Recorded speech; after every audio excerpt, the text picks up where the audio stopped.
زدني علما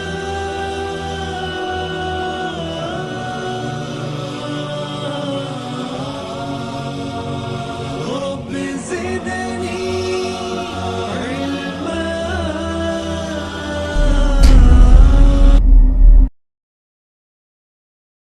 سبحان الله والحمد لله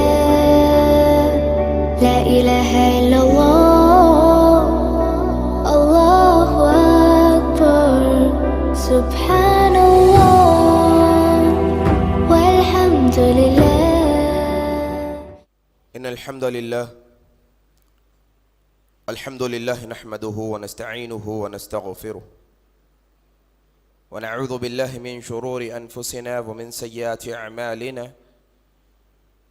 من يهده الله فلا مضل له ومن يضلله فلا هادي له. وأشهد أن لا إله إلا الله وحده لا شريك له وأشهد أن محمدا عبده ورسوله. أما بعد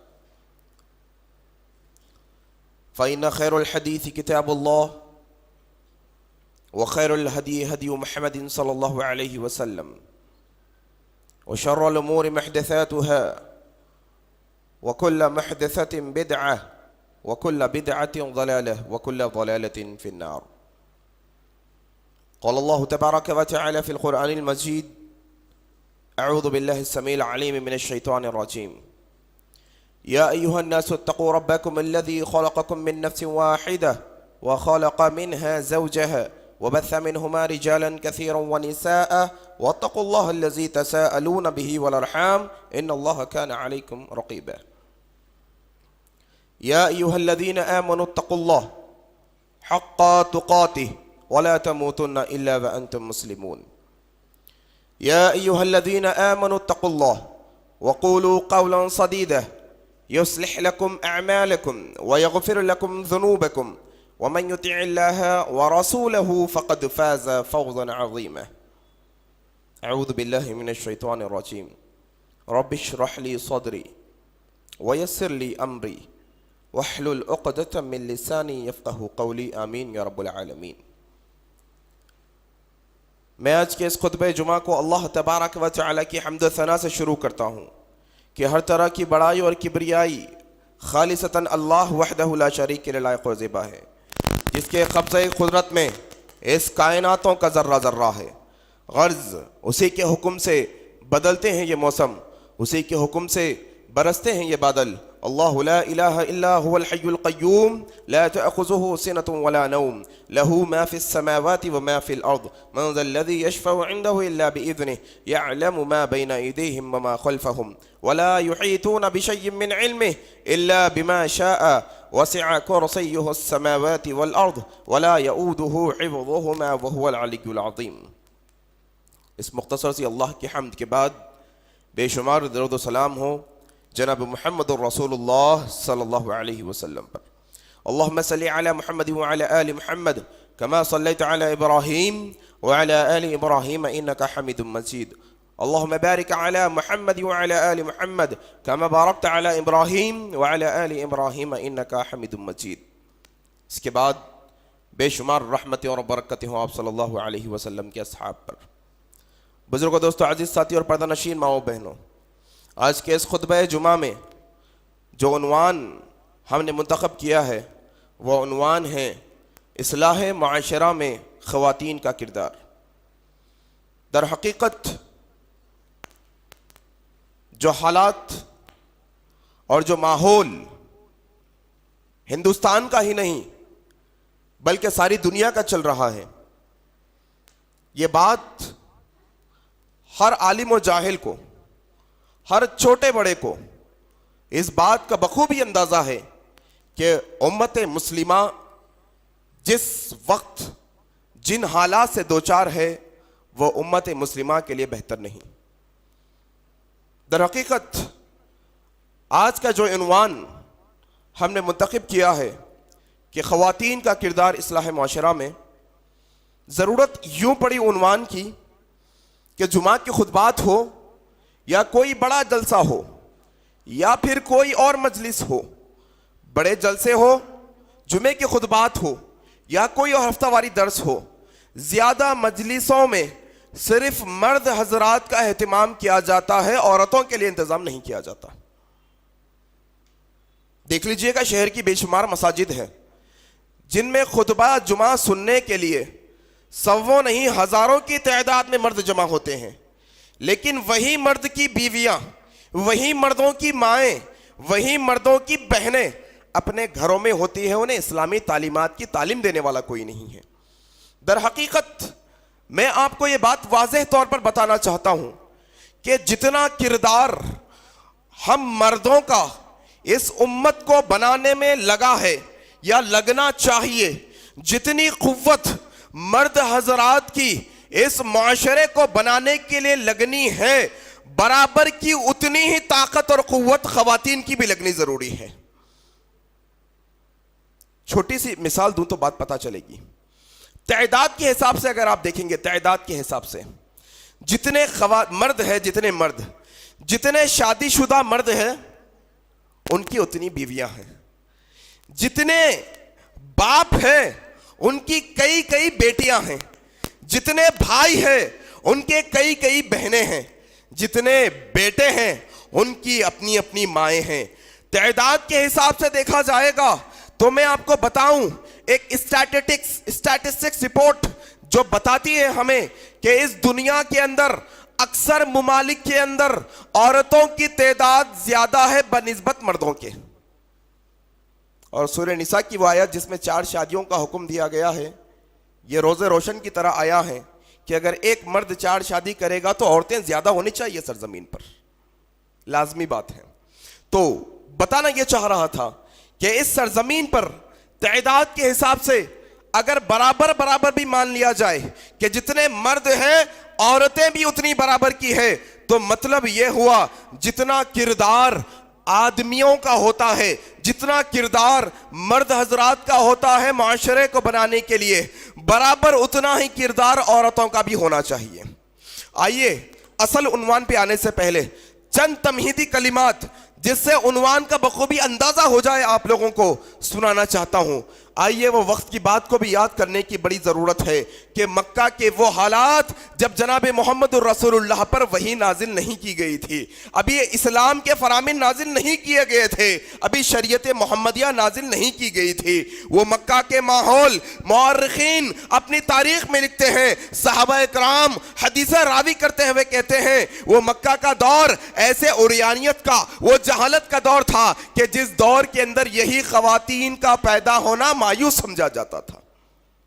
مکے کی دور کی بات کر رہا ہوں، اسلام ابھی نہیں اترا شریعت محمدیہ والا، قرآن نازل نہیں کیا گیا، ابھی جبرائیل وحی لے کر نہیں آئے۔ ان حالات کی بات کر رہا ہوں کہ اس وقت گھر میں لڑکی کا پیدا ہونا معیوب سمجھا جاتا تھا، معیوب بھی معیوب، اتنا معیوب کہ اگر کسی کے گھر لڑکی پیدا ہو جاتی وہ شخص ظالمانہ رویہ کرتے ہوئے اس لڑکی کو لے جاتا اور زندہ زمین میں دفن کر دیا کرتا۔ یہ عورت، یہ خواتین، یہ صنف نازک کا معاملہ اسلام سے پہلے تھا۔ کیا معاملہ تھا کہ لوگ عورتوں کو بازاروں میں ننگا کھڑا کر کر انہیں بیچ دیا کیا کرتے تھے، ان کا دام لگایا کرتے تھے۔ کیا معاملہ تھا کہ لوگوں کے جسم فروشی کا دھندا دن بہ دن بڑھتا جا رہا تھا۔ کیا معاملہ تھا، عورتوں کو حقارت کی نظر سے دیکھا جایا کرتا تھا، عورتوں کو وہ اس طرح سے اپنی غلامی کے زنجیروں میں جکڑوایا کرتے تھے کہ کہیں پر عورتوں کی تجارت ہو رہی ہے، کہیں پر عورتوں کو اتنی غلامی میں پھنسا کر رکھا گیا ہے کہ ان کی کوئی قدر و قیمت نہیں، اور کسی گھر میں جب لڑکی پیدا ہوتی اسے زندہ دفن کر دیا جاتا تھا۔ لیکن الحمدللہ ثم الحمدللہ اسلام نے جب اسلام نے اپنے پیروں کو گاڑا اس سرزمین پر، اسلام کی وحی نازل ہوئی، اسلام نے کہا دیکھو یہ وہ عورت ہے، یہ وہ عورت ہے جس کی بطن سے تم پیدا ہوتے ہو، جس کی کوکھ سے تم پیدا ہوتے ہو، آؤ اسلام ماں کو، اسلام بہن کو، اسلام بیوی کو، اسلام عورت کو وہ درجہ دیتا ہے کہ اگر آج کے بعد کوئی شخص اپنی ماں کی نافرمانی کرے گا تو وہ جہنم میں چلا جائے گا. کوئی شخص اگر اپنی بیوی پر ظلم کرے گا تو قیامت کے دن اس ظلم کا بدلہ دینا ہوگا. کوئی شخص اگر اپنے بیٹیوں کی اچھی پرورش کرے گا رب ذوالجلال جنت کے اندر مقام بنا دے گا اس کا. اسلام آیا, اسلام نے خواتین کو وہ اونچا مرتبہ دیا, اسلام نے خواتین کو وہ منزلت دی. آج میں ان سے کہنا چاہتا ہوں جو اسلام پر انگلی اٹھاتے ہیں اور کہتے ہیں اسلام تو وہ مذہب ہے جو عورتوں کو قید کرنا سکھاتا ہے, اسلام تو وہ مذہب ہے جو عورتوں پر ظلم کرتا ہے. ارے نہیں نہیں میرے بھائی, یہ تمہاری غلط فہمی ہے, یہ تمہاری مس انڈرسٹینڈنگ ہے. اللہ کے لیے ایک دفعہ وہ عورتوں کے حقوق جو اسلام نے انہیں دیے ہیں وہ ایک دفعہ پڑھ کر کو دیکھو.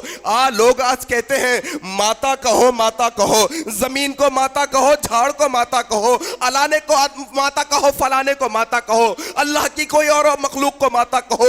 یاد رکھ لو اسلام وہ مذہب ہے جو ماں کو اونچا درجہ دیا ہے. ہم مسلمان ایل فیل چیزوں کو ماں کا درجہ نہیں دے سکتے, ہم مسلمان زمین کو ماں کا درجہ نہیں دے سکتے, ہم مسلمان کوئی اور مخلوق کو ماں کا درجہ نہیں دے سکتے. کیوں؟ ہم مسلمان ماؤں کی اتنی عزت کرتے ہیں, ہم مسلمان ماؤں کا اتنا احترام کرتے ہیں. اسلام نے ہمیں سکھایا اے مسلمانوں تمہاری مائیں تو وہ مائیں ہیں جن کے قدموں کے نیچے جنت ہے. اسلام نے ہمیں سکھایا ہم دھرتی کو ماں نہیں کہہ سکتے. تم دھرتی پر چلتے ہو دھرتی کو ماں کہتے ہو, تم دھرتی پر گناہ کرتے ہو دھرتی کو ماں کہتے ہو. ماں کے اوپر کوئی گناہ کرے گا کیا؟ اعوذ باللہ. ماں کے اوپر کوئی قدم رکھے گا کیا؟ ماں کے اوپر کوئی غلاظت کرے گا کیا؟ نہیں نہیں میرے بھائی, ہم ایسی چیز کو ماں کا درجہ نہیں دے سکتے جس کی ہم حرمت نہیں کر سکتے. یہ تو بے حرمتی ہوئی ماں کے, یہ تو بے حرمتی ہوئی ماں کے نام کی. ہم ماں کی بہت عزت کرتے ہیں, ماں کو تو ہم سر پر بٹھاتے ہیں بھائی, سر پر بٹھاتے ہیں, ان کے حکموں کو ہمارے آنکھوں کے پلکوں پر رکھتے ہیں. ہماری ماؤں کے قدموں کے نیچے جنت ہے, یہ زمین کی کیا بات کرتے ہو تم. اسلام نے یہ درجہ دیا ہے خواتین کو. اللہ اکبر. کیا کہا اللہ کے نبی نے؟ اللہ کے نبی جناب محمد رسول اللہ صلی اللہ علیہ وسلم مجلس میں بیٹھے ہیں.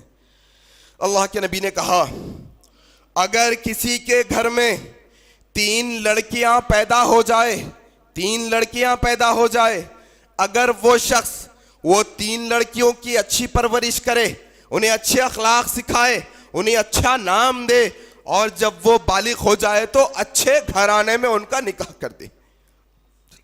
اللہ کے نبی نے کہا 3 لڑکیاں جس گھر میں ہو وہ شخص وہ 3 لڑکیوں کی اچھی پرورش کرے, ان کے اچھے اخلاق سکھائے, ان کا اچھا نام رکھے, جب وہ بالغ ہو جائے تو اچھے گھرانے میں ان کا نکاح کر دے. اللہ کے نبی کہتے ہیں ایسا شخص جنت میں داخل ہوگا. اللہ اکبر. صحابہ نے پوچھا اللہ کے نبی کسی کے گھر میں 2 نہیں ہیں, 3 نہیں ہیں, صرف 2 ہے, تو اللہ کے نبی نے کہا اگر 2 لڑکیاں ہیں اس کے ساتھ ایسا معاملہ کرے گا وہ بھی جنت میں جائے گا. اللہ اکبر. پھر اللہ کے نبی نے کہا, صحابہ نے پوچھا اللہ کے نبی اگر 2 نہیں صرف 1 لڑکی ہے تو؟ اللہ کے نبی نے کہا تب بھی اگر وہ شخص ایسا معاملہ کرے گا وہ جنت میں جائے گا. جائیے میٹرنٹی ہاسپٹل کے اندر تھوڑا سا مشاہدہ کریے, ابھی ڈیلیوری ہونے والی ہے, خبر آئی لڑکی پیدا ہوئی, سارے سسرال والوں کے منہ سوکھ گئے. ارے ایسے کیا غم چھا گیا بھائی, ایسا کیا معاملہ ہو گیا کہ تم لڑکی کے پیدا ہونے پر اداس ہو گئے؟ میں ان ساسوں سے پوچھنا چاہتا ہوں تم بھی تو لڑکی ہو, تم بھی تو عورت ہو, اگر تمہیں پیدا ہوتے ہی گلا گھونٹ کر مار دیا جاتا تو کیا تمہارے بیٹے کی بہو آتی اور لڑکی کو جنتی؟ اللہ اکبر. کیا تم عورت نہیں؟ کیا تمہارے گھر میں بیٹیاں نہیں ہیں؟ آج کیا معاملہ ہے؟ یہ جہالت کی رسم ہے, جہالت کی رسم کہ اللہ کے حکم سے اللہ نے تمہیں بیٹی عطا کی اور تم مایوسی کا اظہار کر رہے ہو. ارے رب نے تمہارے گھر میں جنت کا سرٹیفکیٹ بھیجا ہے. اللہ اکبر. اگر تم اس بیٹی کی اچھی پرورش کرو گے, اچھے اخلاق سکھاؤ گے, اس کا اچھا نام رکھو گے, اس کا نکاح کرو گے, یہی لڑکی تمہاری جنت کی ضامن بنے گی. اللہ اکبر. یہ مقام و مرتبہ دیا ہے اسلام نے عورتوں کو. اللہ اکبر. لوگ آج کہتے ہیں اسلام پر انگلی اٹھاتے ہیں کہ عورت کے ساتھ یہ ظلم کیا گیا کہ 4 شادیاں کرنے کو کہا گیا. اگر تمہاری بہن ہے جو طلاق شدہ ہے، اگر تمہاری بہن ہے، تمہاری بیٹی ہے، وہ طلاق شدہ ہے، اس کا خلا ہو چلا ہے، ابھی کوئی ایسا آدمی جو انبیاء ہے وہ نکاح نہیں کرے گا ایسے لڑکی سے، ایسی عورت سے. کس کو ڈھونڈو گے تم؟ شادی شدہ مرد کو ڈھونڈو گے نا. اپنی بیٹی، اپنی بہن طلاق شدہ ہے، اس کا رشتہ ڈھونڈ رہے ہو کوئی ایسے مرد سے جو شادی شدہ ہو تو بھی چلے گا، اور تم اسلام پر انگلی اٹھا رہے ہو کہ اسلام نے زیادہ شادی کی اجازت دے کر عورتوں پر ظلم کیا ہے. نہیں نہیں، یہ عورتوں پر ظلم نہیں ہے، یہ تو عورتوں کا سہارا ہے میرے بھائی. یہ تمہاری غلط فہمی ہے. اگر یہ ایک سے زیادہ شادی کرنا عورتوں پر ظلم ہوتا تو نعوذ باللہ اللہ کے نبی کبھی یہ ظلم نہ کرتے، نہ اللہ یہ ظلم کرنے کا اللہ کے نبی کو کبھی حکم دیتا. اگر کسی ماں بہن، کسی بھائی کے ذہن میں یہ غلط فہمی ہے کہ ایک سے زیادہ شادی کرنے سے عورتوں کو ظلم ہوتا ہے تو اپنے ذہنوں سے یہ بات کو نکالنے کی ضرورت ہے. یہ اللہ کے قانون کی خلاف ورزی ہے، یاد رکھ لو. ہاں، اللہ نے کہا ایک بہتر ہے، تمہارے لیے ایک بہتر ہے اگر تم انصاف نہ کرو، لیکن اللہ نے جو قانون نازل کیا اس کے تعلق سے دل کے اندر، دماغ کے اندر غلط فہمی نہیں رہ سکتے آپ. غرض آئیے، میں آپ کو بتا رہا تھا کہ اسلام کے آنے سے پہلے، اسلام کے آنے کے بعد، اسلام نے عورتوں کو، خواتین کو بہت اونچا مقام عطا کیا ہے. یہاں ایک طرف ماں کے قدموں کے نیچے جنت کا حکم دیا تو ایک طرف بیٹیوں کی اچھی پرورش پر جنت کی ضمانت دی، اور ایک طرف کہا کہ دیکھو تم سارے ایمان والوں میں سب سے اچھا ایمان والا وہ ہے. کیا کہا نبی نے؟ اللہ اکبر. تم سارے ایمان والے مردوں میں سب سے اچھا ایمان والا وہ مرد ہے جس کے اخلاق سب سے اچھے ہیں.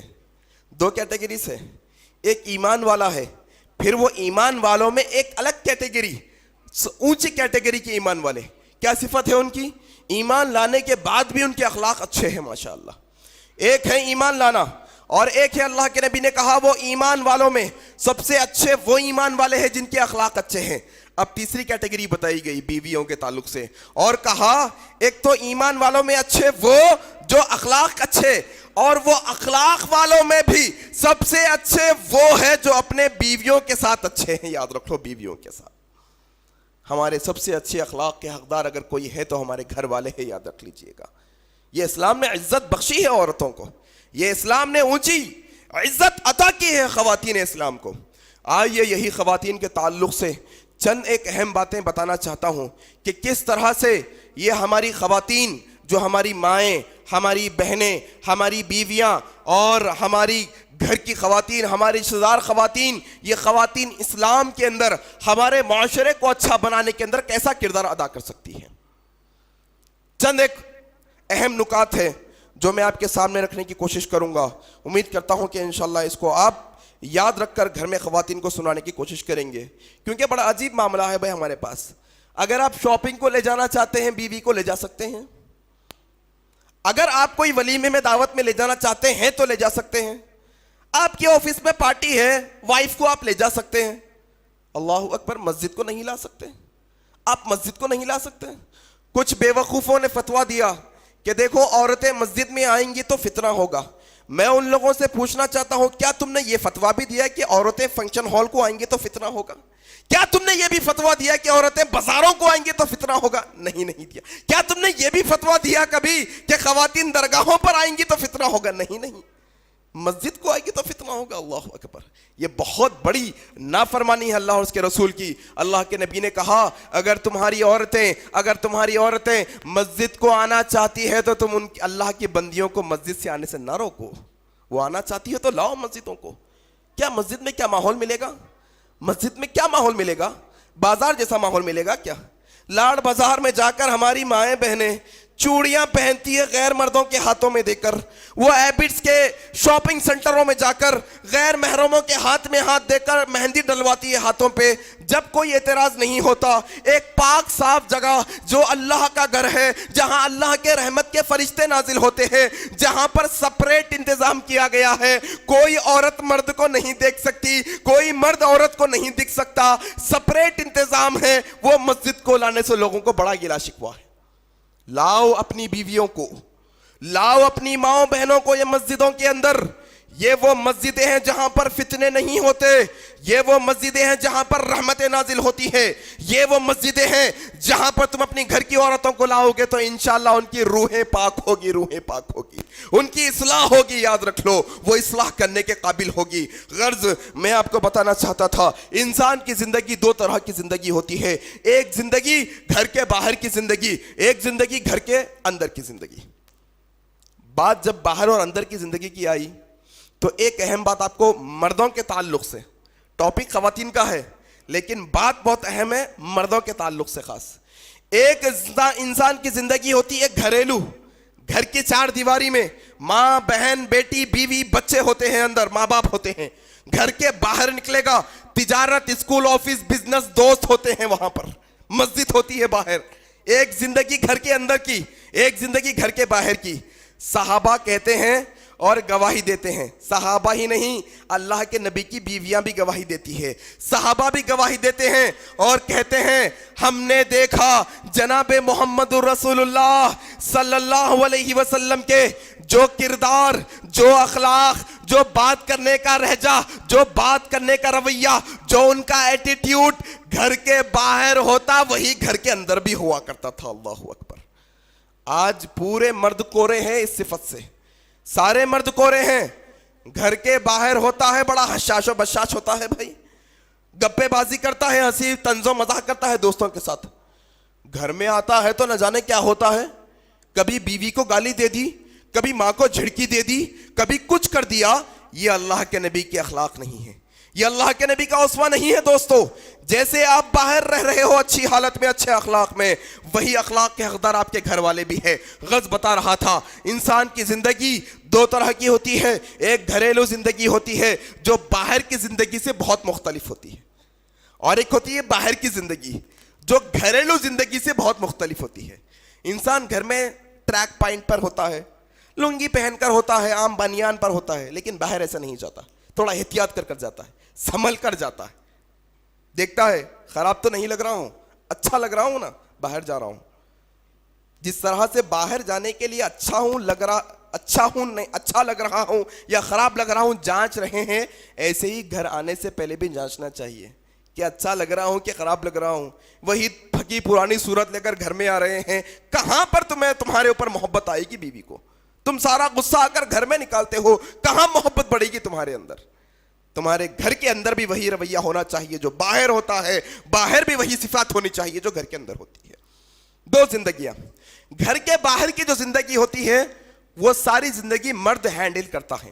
گھر کے باہر کی سودا لانا ہے, مسجد جانا ہے, کاروبار کرنا ہے, تجارت کرنا ہے, بچوں کو اسکول چھوڑنا ہے, یہ گھر کے باہر کی زندگی. گھر کے اندر کی جو زندگی ہوتی ہے وہ ساری عورتوں پہ ڈیپینڈ ہوتی ہے. اور میں آپ کو بتاؤں انسان کی زندگی کو ڈیوائیڈ کیا جائے تو برابر انسان آدھی زندگی گھر کے باہر رہتا ہے, آدھی زندگی گھر کے اندر رہتا ہے. 50% ڈیوائیڈ کر سکتے ہیں آپ. آدھی زندگی گھر کے باہر, آدھی زندگی عام طور پہ گھر کے اندر ہوتا ہے انسان. مطلب آدھی زندگی پر عورتوں کا اثر ہے ہماری زندگی پر. آدھی زندگی ہماری, کوئی 50 سال کا ہے تو 25 سال کے زندگی پر اثر ہے عورتوں کا, خواتین کا ہماری زندگیوں پر. تو عورتوں کا بڑا کردار ہونا چاہیے اصلاح معاشرہ کے اندر. آئیے میں آپ کو ایک اہم بات بتاتے ہوئے اپنی بات کو آگے بڑھاتا ہوں. وہ یہ کہ اگر کوئی ماں ہے, یہ ماں جس کے نونہال بچے اس کے گود میں کھیلتے ہیں, اس کی اولادیں ہوتی ہیں, یہاں سے کردار شروع ہوتا ہے خواتین کا. یاد رکھ لیجئے گا, یہاں سے خواتین کا کردار شروع ہوتا ہے کہ کس طرح سے وہ اپنے معاشرے کو ڈیولپ کرنا چاہتی ہے, کس طرح سے وہ اپنے معاشرے کو بنانا چاہتی ہے. اپنے بچے کو امام بخاری جیسا بنانا چاہتی ہے یا کوئی خان جیسا بنانا چاہتی ہے. اپنے بچے کو عالم و حافظ بنانا چاہتی ہے, کوئی اور کام والا بنانا چاہتی ہے. اپنے بچے کے وہ کیا بنانا چاہتی ہے, اگر وہ بچے کے بچپنے میں وہ ڈیسائیڈ کرتی ہے تو انشاءاللہ ثم انشاءاللہ اس کا بچہ بڑا ہو کر وہی بنے گا جو اس کی دعائیں ہوں گی انشاءاللہ. یہاں سے خواتین کا کردار شروع ہوتا ہے. ماؤں بہنوں سے میں خاص طور پر توجہ کی گزارش کرتا ہوں کہ بچے جب چھوٹے ہوتے ہیں تو وہ بہت الگ مزاج کے ہوتے ہیں. وہ بڑوں کے مزاج میں نہیں ملتے, وہ بڑوں کی بات کو سمجھ نہیں سکتے, وہ ایک الگ مزاج کے ہوتے ہیں. یہاں ماؤں کا امتحان ہوتا ہے, یہاں پر ماؤں کے کردار کو بتانے کی ضرورت ہے, یہاں پر ماؤں کے کردار کو سمجھانے کی ضرورت ہے کہ ایک ماں اپنے آپ پہ یہ فخر محسوس کرنا چاہیے کہ ہاں میں ایک حافظ کی ماں بننا چاہتی ہوں, ہاں میں ماں بننا چاہتی ہوں ایک عالم کی, ہاں میں ایک ماں بننا چاہتی ہوں شہید کی, ہاں میں ایک ماں بننا چاہتی ہوں عالم دین کی, ہاں میں ایک ماں بننا چاہتی ہوں ایک ایسے نیک متقی انسان کی جو میرا بیٹا متقی بن جائے. یہ ایک صفت ہماری ماؤں کے ذہنوں میں ہونی چاہیے. وہ صفت اللہ کے نبی جناب محمد رسول اللہ صلی اللہ علیہ وسلم کے زمانے میں ام حارثہ رضی اللہ تعالی عنہ, مدینے کی سرزمین ہے, ایک لتا ایک بیٹا ہے. اولادیں تو ساری محبت والی ہوتی ہیں, اولادیں تو ساری چہیتی ہوتی ہے, لیکن جہاں پر ایک بیٹا ہوتا ہے کوئی اولاد نہیں ہوتی. ایک اولاد ہے حارثہ رضی اللہ تعالیٰ عنہ کی والدہ, بڑے لخت جگر سے بڑے ناز و نخروں سے پالا, ایسی پرورش کی کہ سارے مدینے کے اندر یہ ماں بیٹے کی محبت کی مثالیں دی جایا کرتی تھی. اب بیٹا جوان ہو چلا ہے, اب بیٹا بالغ ہو چلا ہے, اب ہڈیوں میں دم آ چلا ہے, اب جوان مردی کی طاقت آ چلی ہے. اللہ کے نبی جناب محمد رسول اللہ صلی اللہ علیہ وسلم اعلان کرتے ہیں, اے مومنوں, اے مسلمانوں, اب یہاں پر ہمیں جنگ بدر کے لیے جانا ہے. جنگ بدر ہونے والی ہے, مشرکوں کے خلاف ہمیں تلواریں اٹھانا ہے. یہ حارث رضی اللہ تعالیٰ عنہ اپنی ماں کے گود میں سر رکھ کر لیٹے ہیں اور کہتے ہیں مائی کیسی ہے. وہ اپنی ماں, وہ چہیتی ماں اپنے بیٹے کے گالوں پر ہاتھ پھیرتی ہے اور کہتی ہے بیٹے تجھے جب دیکھتی ہوں تو دل میں ٹھنڈک پڑتی ہے. اے بیٹے اب میری ایک خواہش ہے کہ میں تیرا نکاح کر دوں, میری خواہش ہے کہ میں تیری شادی کر دوں, تیری اولادیں ہوں وہ اولادوں کے ساتھ میں بھی کھیلا کروں, بس یہ میری خواہش ہے. حارثہ رضی اللہ تعالیٰ عنہ کہتے ہیں مائی شادی کر لوں گا, نکاح بھی کر لوں گا, تیری خواہش بھی مکمل کر لوں گا, لیکن ابھی مسجد نبوی سے آ رہا ہوں, اللہ کے نبی نے جہاد کا اعلان کیا ہے, جنگ بدر پر جانا ہے مائی. اللہ کے وہ ماں کہتی ہیں بیٹے حارثہ تیرے بغیر میری زندگی نہیں رہ سکتی, تجھے دیکھے بغیر میرے لقمے نہیں اترتے, میں تجھے تیرے بغیر زندگی نہیں گزار سکتی. کہتے ہیں حارثہ اے ماں جاؤں گا, مشرکوں کا کام تمام کر واپس آؤں گا, پھر مجھے دیکھ کر ٹھنڈی سانس لے لینا. ماں کہتی ہے بیٹا دیکھ اللہ کے نبی, یہ ماں اپنے سینے پر پتھر رکھ کر تجھے جہاد کے لیے بھیجتی ہے. خود اپنے ہاتھوں سے کپڑے نکالے, کپڑوں کو صاف کیا اور کپڑے پہنائے, تلوار لٹکی تھی نکال کر گلے میں لٹکائی اور کہا بیٹا ڈٹ کر مقابلہ کرنا, بیٹا اللہ کے نبی کا کبھی مخالفت نہ جانا, اللہ کے نبی کو چھوڑ کر واپس نہ آنا, چاہے جو ہو جائے, جا بیٹا جہاد کے لیے. حارثہ رضی اللہ تعالیٰ عنہ صحابہ کے ساتھ جاتے ہیں, وہ بدر کے مقام پر پہنچتے ہیں, وہ بدر کے مقام پر رکے ہیں. ایک صحابی کو اس کنویں کی نگرانی کے لیے رکھا گیا اور کہا یہ بدر کا کنواں ہے, دیکھو یہاں پر کسی مشرک کو آنے نہ دینا, کوئی آ کر زہر ملا دے گا, ہم اس کا پانی پی لیں گے, سب کے سب نقصان میں ہو جائیں گے. وہ صحابی تیر کو لیے کھڑے ہیں, تیر کمان میں ڈالے کھڑے ہیں, کوئی مشرک آئے گا کام تمام کر دوں گا. حارثہ رضی اللہ تعالیٰ عنہ مسلمانوں کے لشکر میں موجود ہے, تیاریاں چل رہی ہیں, جنگ کی صفیں بندی جا رہی ہیں. حارثہ رضی اللہ تعالیٰ عنہ کو پیاس لگتی ہے, آتے ہیں بدر کے کنویں کی طرف اور کنویں میں سے پانی نکالنا چاہتے ہیں. معلوم نہیں وہ صحابی کو کیا نظر آتا ہے, سوچتے ہیں کوئی مشرک کا آدمی ہے, کوئی مشرک کے اندر سے آدمی آیا ہے اور مشرکوں کے طرف سے آدمی آیا ہے, کنویں میں زہر ملا رہا ہے. تیر نکالا اور ٹاک کر مارا. حارثہ رضی اللہ تعالیٰ عنہ کے گلے میں یہ تیر لگی, خون کا فوارہ نکلا, شہرک کٹی اور وہیں پر آپ قتل کر دیے گئے. وہیں پر جسم پڑا ہے. یہ صحابی آ کر دیکھتے ہیں, اللہ میرے ہاتھوں سے یہ کیا ہو گیا, میں تو مشرک سمجھ کر مارا تھا, یہ تو مسلمان مر گیا. یہ جنگ بدر کا واقعہ سنا رہا ہوں, وہ ماں کا واقعہ سنا رہا ہوں جو ماں نے آنے والی رہتی دنیا تک کی ساری ماؤں کے لیے مثال دی اور بتایا کہ ماں ہونی چاہیے تو ایسی ماں ہونی چاہیے, ماں کا کردار ہونا چاہیے تو ایسا کردار ہونا چاہیے, ماں کے اندر صفتیں ہونی چاہیے تو ایسی صفتیں ہونی چاہیے. وہ بدر کے اندر مسلمانوں کو کامیابی سے ہمکنار کیا گیا. مسلمان کامیاب ہو گئے. اب مدینے کی طرف جا رہے ہیں, ایک کے بعد ایک صحابہ قافلے کی شکل میں مدینے میں داخل ہو رہے ہیں. وہ ام حارثہ کی ماں جو اپنے لخت جگر سے بے حد محبت کیا کرتی تھی, مدینے کے بارڈر پر کھڑی ہے اور تک رہی ہے کہ بیٹا آئے گا, دل سے لگاؤں گی اور دل کو چین و سکون ملے گا. دیکھتی کیا ہے کہ سارے لوگ آ رہے ہیں لیکن میرا بیٹا حارثہ نظر نہیں آ رہا. بے چین ہوئی اور ایک صحابی کو پکڑ کر پوچھا, اے وہ شخص بتا تو حارثہ کو جانتا ہے کیا؟ کہا ہاں میں جانتا ہوں. تیرا کیا لینا دینا ہے ماں, تیرا کیا لینا دینا ہے حارثہ سے؟ کہا میں ام حارثہ ہوں, میں حارثہ کی ماں ہوں, میں میرا لخت جگر ہے, میں اسے بہت چاہتی ہوں. وہ ہم اللہ کے نبی کے ساتھ جہاد میں گیا ہے, اب وہ آئے گا کلیجے سے لگاؤں گی اس کے سر کو اور دل کو ٹھنڈک محسوس کروں گی. وہ صحابی کہتے ہیں ماں, اے حارثہ کی ماں, حارثہ کے بارے میں صبر کا معاملہ اختیار کر, حارثہ کے بارے میں صبر کر. اللہ نے اسے اپنے پاس بلوا لیا ہے, وہ اس اب دنیا میں نہیں رہا. حارثہ کی ماں نے سوال کیا, مجھے غم نہیں کہ وہ قتل ہوا ہے, مجھے غم نہیں کہ وہ اس دنیا میں نہیں ہے, بتا کیا اس نے شہادت کا رتبہ حاصل کیا ہے کہ نہیں؟ وہ صحابی نے کہا نہیں, اس نے شہادت کا رتبہ حاصل نہیں کیا, وہ تو مسلمانوں کے ہاتھوں سے مارا گیا ہے, وہ تو جنگ شروع ہونے سے پہلے مارا گیا ہے, بھلا وہ شہید کیسے ہو سکتا ہے؟ یہ کیسی ماں ہے, اس کا دل بے چین ہوتا ہے. وہ دوڑتے اللہ کے نبی کے پاس جاتی ہے اور کہتی ہے, اے اللہ کے نبی میں کیا سن رہی ہوں, میرا بیٹا حارثہ آپ کے ساتھ جہاد میں گیا اور وہ قتل کیا گیا, لوگ کہہ رہے ہیں وہ شہید نہیں. میں تو فخر کرنا چاہتی تھی شہید کی ماں ہونے پر, میں تو فخر کرنا چاہتی تھی کہ میرا بیٹا شہید ہوا ہے حارثہ, اور یہ حارثہ کی ماں ام حارثہ ہے جو اپنے لخت جگر کو اللہ کی راہ میں قربان کیا ہے. میں تو فخر کرنا چاہتی ہوں شہید کی ماں ہونے پر. اے ماں, تمہیں کیا ہو چلا ہے؟ آج تمہارا بیٹا ویلنٹائن ڈے پر تھڑک کر ناچتا ہے, تمہیں خوشی ہوتی ہے. تمہارے نونہال بچے جو 5ویں 6ویں جماعت میں ہیں, جو 8ویں 9ویں جماعت میں ہیں, تم کرسچنوں کے اسکولوں میں ڈالتے ہو, کانوینٹ اسکولوں میں ڈالتے ہو, انگریزی میڈیم اسکولوں میں ڈالتے ہو. وہاں کے ماحول کے اندر اینیول ڈے کے اندر تمہارے بیٹے کو تھڑک کر نچوایا جاتا ہے, وہاں پر گانے گایا جاتا ہے, تمہارے بچے کو نہ جانے کیا کیا بے حرمتی کی چیزیں سکھائی جاتی ہیں.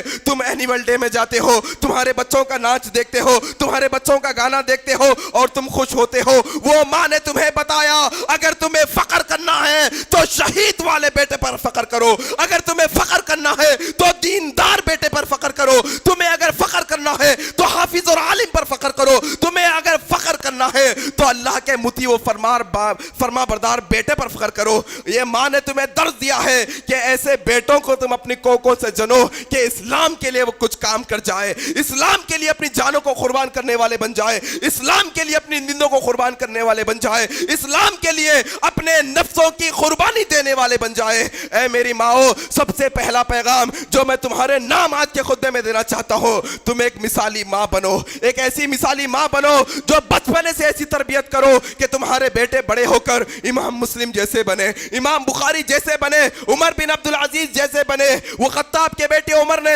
عبداللہ بن عمر کی ایسی پرورش کی کہ ایک دور میں عمر بن خطاب نے اسلام کے خلاف فتویٰ دیا, حدیث کے خلاف فتویٰ دیا. لوگوں نے کہا تمہارے باپ یہ فتویٰ دیتے ہیں. عبداللہ بن عمر نے کہا میرے باپ نے فتویٰ دیا ہے, نبی نے فتویٰ نہیں دیا. میرے باپ کی بات پیر کی نوک پر, اللہ کے نبی کی بات میری سر آنکھوں پر. یہ پرورش ہونی چاہیے ماں باپ کی. ماں کی گود سب سے پہلا مدرسہ ہوتا ہے. میری ماں, تمہاری پرورش ہوتی ہے, تمہارے الفاظ ہوتے ہیں یہ بچوں کے منہوں میں جاتے ہیں, تمہارے الفاظ سیکھ کر یہ بچے بات کرنا سیکھتے ہیں. تم جیسی بات کرو گے تمہارے بچے ویسی بات کرنے والے بنیں گے, تم جیسے چال چلن کرو گے تمہاری بچے ویسے چال چلن کرنے والے بنیں گے. میری ماں, تمہارا بہت بڑا فریضہ ہے یہ امت پر, تمہارا بہت بڑا کردار ہے, تمہاری بہت بڑی ذمہ داری ہے کہ تم امام بخاری کی والدہ نے کیسی پرورش کی تھی, کیسی پرورش تھی کہ باپ نے جمع پونجی کی رقم رکھی تھی, وہ سارے کے سارے لاکھوں روپے, کروڑوں روپے ان کے والد نے چھوڑ کر گئے تھے. ان کی ماں نے وہ سارے کے سارے کروڑوں روپیہ ان کی تعلیم پر خرچ کروایا. جانتے ہیں امام بخاری کون؟ امام بخاری جن کی حدیثوں کے بارے میں ساری امت مسلمہ کا, سارے امت مسلمہ کے علماء کا متفق فیصلہ ہے کہ اللہ کی کتاب کے بعد اگر کوئی سب سے اوتھنٹک کتاب سب سے صحیح کتاب ہے تو وہ امام بخاری کی کتاب ہے. اللہ اکبر. کیا امام بخاری کی والدہ تھی, بچپنے میں آنکھیں چلی گئی, اندھے ہو گئے, دکھتا نہیں ہے. امام بخاری کی بات کر رہا ہوں. اگر آج کی مائیں ہوتی, جتنی جمع پونجی ہے بچے کی صحت پر خرچ کروا دیتی, کہتی جو بھی ہو جائے سارے پیسے چلے جائے لیکن بچے کی آنکھیں واپس آ جائے بھائی, بچے کی صحت واپس آ جائے. وہ ماں نے تمہیں کردار ادا کر کر بتایا. رب کی بارگاہ میں وہ امام بخاری کی والدہ اپنے ہاتھوں کو اٹھاتی ہے اور کہتی ہے رب ذوالجلال, اے رب ذوالجلال, میرا بیٹا اپنی آنکھوں کی روشنی کھو چکا ہے. اے اللہ میرے بیٹے کی آنکھوں کی روشنی کو واپس کر دے. میں تیری نبی کے حدیثوں کی خدمت کے لیے میرے بیٹے کو وقف کر دوں گی. اللہ اکبر. امام بخاری کی والدہ ادھر ہاتھ اٹھا کر دعا کر رہی ہے. کوئی علاج نہیں, کوئی دوا نہیں, کوئی حکیم نہیں, کوئی پیسہ خرچہ نہیں کیا گیا. رب کی بارگاہ میں ہاتھ اٹھا کر دعا کیے گئے, رب ذوالجلال نے امام بخاری کی آنکھوں کی روشنی کو واپس کر دیا. یہ ماں کا کردار ہونا چاہیے اولاد کے حق میں, یاد رکھ لو. یہ ماؤں کا کردار آج ہمارے درمیان سے ختم ہو چلا ہے. ارے ماؤں کے پاس ہی وہ تقویٰ نہیں, ماؤں کے پاس ہی وہ شریعت کا علم نہیں, وہ کیا خاک سکھائیں گی اپنی اولادوں کو. سب سے پہلا پوائنٹ آج کے اس خطبہ جمعہ کا, میری ماؤں تم تقوی پرہیزگاری والی بن جاؤ, تم شریعت کا علم حاصل کرنے والی بن جاؤ. آج بڑا عجیب معاملہ ہے بھائی, عورتیں اسلام کی تعلیمات سے, مسئلوں مسائل سے اتنی ناواقف, اتنی دور, انہیں مسئلے بالکل نہیں معلوم. ایسے کئی مسئلے ہمارے پاس آئے ہیں جنہوں نے شادی تو کر لی, شادی ہو گئی, نکاح ہو گیا, لیکن اللہ اکبر دلہن کو غسل کرنے کا طریقہ نہیں معلوم, کیسے پاک ہوتے ہیں معلوم نہیں, جنبی حالت میں ساری زندگی گزار دی, سالوں سال ہے, غسل کرنے کا طریقہ نہیں آتا. ایک عورت مرد جب رات کو ملتے ہیں, صبح اٹھ کر جو غسل کیا جاتا ہے اس کا طریقہ کار کیا ہوتا ہے, کیسے اس کا غسل کا طریقہ ہوتا ہے, ماؤں کو نہیں معلوم ہے, کئی ہماری بہنوں کو نہیں معلوم ہے. اور عجیب معاملہ ہے ہمارے گھروں کا بھی بھائی, بڑا عجیب معاملہ ہے. یہ مرد حضرات جمعے میں آتے ہیں, اتوار کو آتے ہیں, سب سن کر جاتے ہیں, انہیں شرم آتی ہے گھر کے اندر یہ ساری باتیں سنانے کو. کیا تم حلقہ بنا کر بول نہیں سکتے, ماں ادھر آؤ, امی جان ادھر آ جائیے, بہن ادھر آ کر بیٹھو, بیوی تم ادھر آ کر بیٹھو, خطبہ جمعہ سن کر آ رہا ہوں, ابھی پورا سناؤں گا, بیٹھو, وہ سب سناؤں گا, سنو ساری میری باتیں. آج عجیب معاملہ ہے, محفلیں تو لگتی ہے ہمارے گھروں کے اندر, جب ٹی وی چلتا ہے سب مل بیٹھ کر دیکھتے ہیں, کوئی گناہ کا کام ہوتا ہے سب مل بیٹھ کر دیکھتے ہیں, کوئی اور شاپنگ کا معاملہ آتا ہے, پیسوں کا معاملہ آتا ہے, سب مل بیٹھ کر بات کرتے ہیں. لیکن یہ کیا ہو چلا ہے, اسلامی تعلیمات کہ ہمارے پاس گروپ نہیں لگتے, میٹنگیں نہیں لگتی, ہم نہیں بیٹھتے ہمارے گھروں کے اندر ہمارے گھر والوں کو لے کر کہ آؤ ہم مل بیٹھ کر اسلام کی بات کریں گے. ہوتا ہے ایسا؟ نہیں ہوتا. انسانوں کو, ہم مسلمانوں کو, ہم مردوں کو شرم آتی ہے ایسا کرنے کے لیے, یا پھر ہو سکتا ہے کم علم ہو, علم حاصل کر کر ان تک علم پہنچاؤ, نہیں پہنچا سکتے تو مسجدوں کو لاؤ, ایسے اجتماعات میں لاؤ تاکہ ان کا علم حاصل ہو سکے. غرض کے یہ عورتوں کا جو کردار ہوتا ہے بنیادی کہاں سے شروع ہوتا ہے, دیکھیے آپ, چاہے مرد ہو چاہے عورت ہو, وہ کوکھ تو عورت ہی کی ہوگی جو ماں کے پیٹ سے پیدا ہوگی, عورت ہی کی پرورش ہوگی, باپ پرورش نہیں کر سکتا, باپ تربیت نہیں کر سکتا, وہ گھر کے باہر ہوتا ہے. تربیت کا پروانہ, تربیت کیسے شروع ہوتی ہے, ماں کے ذریعے سے شروع ہوتی ہے. ماں سکھاتی ہے اسے بولنا, ماں سکھاتی ہے اسے کھانا, ماں سکھاتی ہے اسے اٹھنا بیٹھنا. بڑا عجیب معاملہ ہے بھائی, آج مائیں اپنے بچوں کو خوبصورت دیکھنا چاہتی ہے. خوبصورت لگے بھائی بچہ ہمارا, چاہے چھوٹا ہو کہ بڑا ہو, وہ خوبصورتی کے چکر میں اسے کیسے کپڑے پہنا رہی ہے اسے معلوم نہیں. شریعت کے خلاف والے کپڑے ہیں, چھوٹی بچی ہو یا بڑی بچی ہو, اسکرٹ پہننا اسلام کے اندر حرام ہے. مردوں والے کپڑے عورتوں کو پہنانا حرام ہے اسلام کے اندر, چاہے وہ بچی چھوٹی ہی کیوں نہ ہو, اسے جینز ٹی شرٹ نہیں پہنا سکتے. یہ تربیت کا حصہ ہے ایک. اگر یہ بچی کو بچپنے میں جینز ٹی شرٹ پہناؤ گے, بڑی ہو کر بھی جینز ٹی شرٹ پہنے گی, بڑی ہو کر بھی وہی کپڑے پہنے گی. جو بچپن میں آپ نے اسے تربیت کی ہے وہی بڑے ہو کر یہ تربیت کے کام کرے گی. یہ ماؤں کی بڑی ذمہ داری ہے آج کے ہمارے معاشرے کے اندر کہ ان کی سب سے اولین ذمہ داری یہ ہے کہ اپنے بچوں کی, اپنے بیٹوں کی, اپنے بیٹیوں کی ایسی پرورش, ایسی تربیت کرے جو تقوی کی بنیاد پر ہو, جو اللہ کے ڈر کی بنیاد پر ہو, اور خود بھی عمل کرتے رہیں, خود بھی عمل کرتے رہے. ایسا نہیں صرف اولاد کو کہہ رہے ہیں, خود فجر میں نہیں اٹھ رہے ہیں, اولاد کو کہہ رہے ہیں فجر میں اٹھنے کے لیے. خود نمازیں نہیں پڑھ رہے ہیں, اولاد کو کہہ رہے ہیں فجر کی نمازیں پڑھنے کے لیے. خود ٹیلی ویژن دیکھ رہے ہیں, سیریز دیکھ رہے ہیں, اولاد کو کہہ رہے ہیں کہ تم ٹیلی ویژن نہ دیکھو. یاد رکھ لو, یاد رکھ لو, یہ جھاڑ کی مثال اپنے ذہن کے اندر. یہ جھاڑ زمین سے نکلتا ہے جب وہ چھوٹا ہوتا ہے, جب وہ نرم ہوتا ہے. وہ نرم جھاڑ کو, وہ نرم درخت کو تم کہیں پر بھی موڑ سکتے ہو, وہ مڑ جائے گا, وہ کدھر بھی مڑ جائے گا, لیکن وہ تنا موٹا ہو جائے گا. جب وہ جھاڑ بڑا, وہ درخت بڑا ہو جائے گا, جب وہ سخت ہو جائے گا تو تم اسے نہیں موڑ سکتے. تم پیار محبت کے اندر بچپنے میں انہیں سزا نہیں دیتے, انہیں ڈانٹ ٹپٹ نہیں کرتے محبت میں, تو جب وہ بڑے ہو جائیں گے تو سخت ہو جائیں گے, پھر تمہارے سے مڑنے والے نہیں. وہ بچپنے سے تربیت کرنا ہوگا ہم سب تمام ماؤں بہنوں کو, یہاں تک کہ والدین کو, ماں باپ کو, دونوں کو, کہ بچوں کی تربیت ایسے کریں. آج کہہ رہے ہیں لوگ کہ بچے ہمارے نافرمان ہوتے جا رہے ہیں, ہمیں جھڑکیاں دے رہے ہیں. ہم نے ہی تو تربیت دی نا انہیں, ہمارے ماحول میں تھے نا, ہم نے سکھایا نا انہیں. یاد رکھیے, اگر آپ اپنے ماں باپ کو جھڑکیں گے تو آپ کی اولادیں آپ کو دیکھ کر بڑے ہو کر آپ کو جھڑکیں گی. آپ اپنے ماں باپ کے ساتھ بدتمیزی کرو گے گھر میں, آپ کی ننھی منی اولادیں جب دیکھے گی کہ میرے والد والدہ خود اپنے ماں باپ کو جھڑکتے ہیں, جب یہ بڑے ہو جائیں گے تو آپ کو جھڑکیں گے. اپنے ماں باپ کو گھر سے باہر نکالو گے, یہ ننھے بچے جب دیکھیں گے یہ بڑے ہو جائیں گے, یہ بھی باہر نکال دیں گے. غرض پہلا پوائنٹ تقوی, خود دیندار بنے, اپنی اولادوں کو بھی دیندار بنائیں. دوسرا پوائنٹ فصاحت اور انداز بیان پر بڑا توجہ دے مائیں. آج خواتین اپنی زبان پر کنٹرول نہیں رکھتی, عام طور پر خواتین اپنی زبان پر کنٹرول نہیں رکھتی, جس کی وجہ سے ہوتا یہ ہے کہ بڑے بڑے فساد ہو جاتے ہیں خاندانوں کے اندر, صرف یہ زبان کی بنا پر. کسی نے کچھ نہیں کیا, صرف زبان سے دو ایسے زہریلے الفاظ نکالے کہ ساس بہو کے خلاف, بہو ساس کے خلاف, ننن بھاوچ کے خلاف, بھاوچ نن کے خلاف, بھائی بھائی کے خلاف, ماں باپ اپنے اولاد کے خلاف, اولاد اپنے ماں باپ کے خلاف ہو جاتی ہے یہ زبانوں کی وجہ سے. یہ مائیں بہنیں اپنی زبانوں کا استعمال بہت دیکھ سمجھ کر کریں, یہ زبانوں کا استعمال بہت اچھے ڈھنگ سے کریں. تمہارے زبان سے جو الفاظ نکلتے ہیں یہ ننھے منھے بچے نوٹ کرتے ہیں, وہ الفاظوں کو نوٹ کرتے ہیں.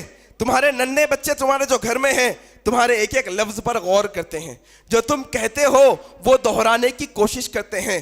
تمہارے گھر میں گالیاں چلتی ہیں, یہ بھی گالیاں سیکھیں گے. تمہارے گھر میں گانے چلتے ہیں, بڑے ہو کر یہ بھی گانے گانے والے بنیں گے. تمہارے گھر میں حدیثیں چلتی ہیں, تمہارے گھر میں اللہ کا ذکر چلتا ہے, تمہارے گھر میں قرآن کی تلاوت چلتی ہے, تمہارے زبان سے تلاوت نکلتی ہے, تمہاری زبان سے ہر وقت اچھے الفاظ نکلتے ہیں. یہ اولادیں بھی وہی سیکھیں گی جو تمہارے منہ سے نکلیں گا. بڑے احتیاط کے ساتھ یہ بچوں کے سامنے اپنی زبانوں کو کھولنا چاہیے, کیونکہ ان کے دماغ بہت تازہ ہوتے ہیں. جو بات ان کے کانوں میں جاتی ہے ان کے ذہنوں میں پیوست ہو جاتی ہے, بیٹھ جاتی ہے, محفوظ ہو جاتی ہے. تو ان کو وہی سنانا چاہیے جو ان کے آنے والے دور کے لیے بہتر ہوگا. اور اس کے بعد تیسرا نقطہ ہے ہماری ماؤں بہنوں کے تعلق سے, وہ اپنے معاشرے کے اندر بہتر سے بہتر کردار ادا کر سکتی ہے حکمت کے ساتھ. حکمت کے ساتھ عام طور پہ ایک بات واضح ہے, اس میں کوئی شک نہیں, میں کسی کی عزت نکالنے کے لیے یہ بات نہیں کہہ رہا ہوں, میں کسی کو نچلا دکھانے کے لیے یہ بات نہیں کہہ رہا ہوں. یہ بات حدیث میں اللہ کے نبی نے بیان کی ہے, میں آپ کو یہ بیان کر رہا ہوں. اللہ کے نبی نے کہا دیکھو تم اپنے گھر والوں کے تعلق سے نرمی برتو. کیا کہا اللہ کے نبی نے؟ اپنے گھر والوں کے تعلق سے, اپنی بیویوں کے تعلق سے نرمی برتو. کس سے حکم ہے؟ شوہروں سے حکم ہے. نرمی کا رویہ اختیار کرو تم. کیوں؟ اگر تم ان پر سختی کا رویہ اختیار کرو گے, اگر تم انہیں ہمیشہ کے لیے سیدھی کرنا چاہو گے تو تم نہیں کر سکتے. اللہ اکبر. کس نے کہا؟ اللہ کے نبی نے. اللہ کے نبی نے کہا یہ عورتوں کو آدم علیہ السلام کی پسلی سے پیدا کیا گیا ہے, پسلی سے. وہ پسلی جو ٹیڑھی ہوتی ہے, وہ پسلی جو پیدائشی ٹیڑھی ہوتی ہے. میں کسی کو نام نہیں رکھنا چاہتا, میں کسی پر نقطہ چینی نہیں کرنا چاہتا, لیکن ہر ایک کا اپنا مزاج ہوتا ہے, ہر ایک کا ایک نیچرل مزاج ہوتا ہے اندر کا ہمارا. وہ مزاج کی بات کر رہا ہوں. اگر آپ یہ چاہتے ہیں عورت ایسی مزاج کی ہو جائے جیسے مرد کی مزاج والی ہوتی ہے تو وہ ناممکن سی بات ہے. ان کی مزاج بہت الگ ہوتی ہے, مختلف ہوتی ہے عورتوں سے. ان کا سوچنے کا طریقہ بہت الگ ہوتا ہے ہم مردوں سے, بہت الگ ہوتا ہے. اس کے لیے کنٹرولر کی ضرورت ہے. اللہ نے قوام بنایا ہے مردوں کو, کنٹرولر بنایا ہے. اگر وہ سیدھی ہوتی, اگر وہ ٹیڑھی نہیں ہوتی تو کنٹرولنگ کی ضرورت نہیں تھی, قوام بنانے کی ضرورت نہیں تھی. اللہ نے آپ کو ان پر قوام اس لیے بنایا ہے کہ ان کو کنٹرول میں رکھنے کی ضرورت ہے. اب وہ کنٹرول میں رکھنے کے لیے مرد اور عورت کو دونوں کو جو اہم چیز کا استعمال کرنا چاہیے وہ ہے حکمت کا استعمال. حکمت, یہ حکمت ایک ایسی چیز ہے جس سے انسانوں کا دل جیتا جا سکتا ہے, جس سے بہت سے بہت الجھے ہوئے مسئلوں کو سلجھا دیا جا سکتا ہے. کیسے؟ اللہ کے نبی بیٹھے ہیں, صحابہ بیٹھے ہیں, مسجد نبوی کا معاملہ ہے. مسجد نبوی پورے مسجدوں میں اونچا مقام رکھتی ہے مسجد, وہ کعبۃ اللہ مسجد اور فلسطین میں بیت المقدس, یہ 3 مسجدیں. اللہ کے نبی مسجد نبوی میں بیٹھے ہیں, ایک بدو آیا اور پیشاب کرنا شروع کر دیا. پیشاب کر رہا ہے مسجد کے اندر. دیکھیے حکمت کیا ہوتی ہے یہ بتایا اللہ کے نبی نے. صحابہ مارنے کے لیے دوڑ رہے تھے, اللہ کے نبی نے کہا رک جاؤ, اسے پورا مکمل تو کر لینے دو. اب اگر یہ مسجد میں آ کے کوئی یہاں پر ایسی حرکت کرے گا تو کیا کریں گے؟ ماریں گے, ڈانٹیں گے, ڈپٹیں گے, گالی گلوچ کریں گے. نقصان کیا ہوگا؟ دیکھیے آپ, یہ بدو آیا پیشاب کر رہا ہے, صحابہ مارنے کے لیے دوڑ رہے, اللہ کے نبی نے کہا رک جاؤ, اسے کر لین دو, مکمل کر لین دو. حکمت کیا ہے دیکھیے. اگر وہ بدو کو بیچ پیشاب میں مارا جاتا, ڈانٹا جاتا, تو پھر وہ وہاں سے پیشاب کرتے کرتے بھاگتا, مسجد اور زیادہ گندی ہوتی. پھر اس کی پرائیویسی کا مسئلہ ہے, اس کے پرائیویٹ پارٹ سے جو لوگوں کو نظر آ جاتے, نعوذ باللہ.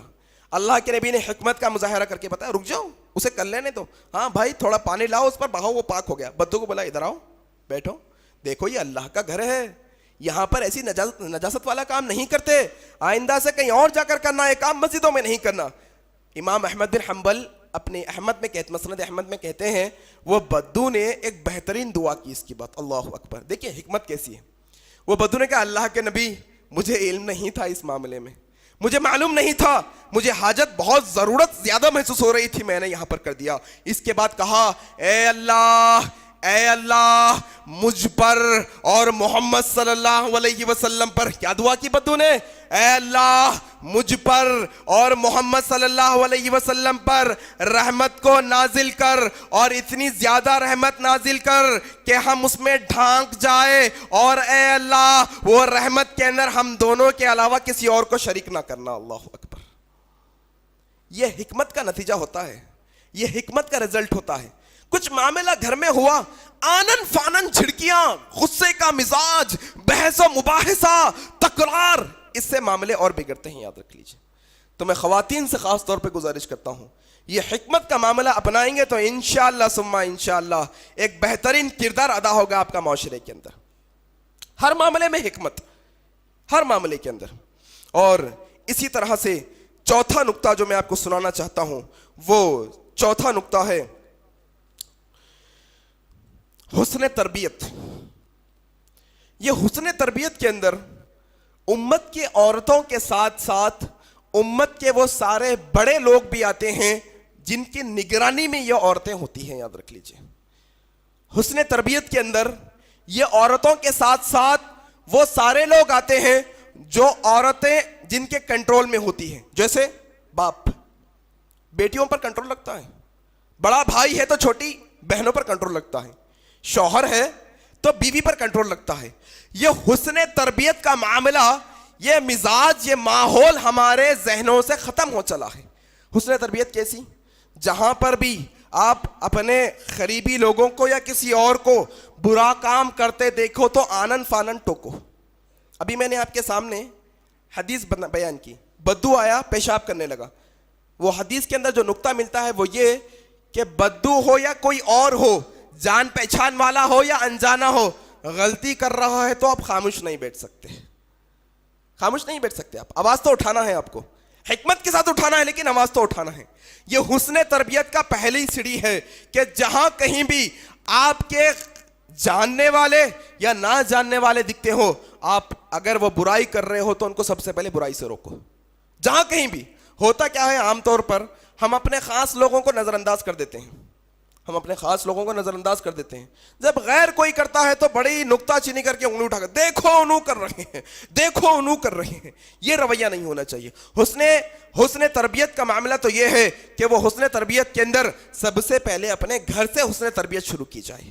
سب سے پہلے اپنے گھر کے ماں بہنوں بیٹیوں کی, اپنے انڈر میں رہنے والوں کی تو حسن تربیت کی جائے. کیا معاملہ ہے, جناب والا تو عالم ہے نا, جناب والا تو علم والے ہیں, لیکن آپ کی بیوی ہے جو بے پردہ پھرتی ہے.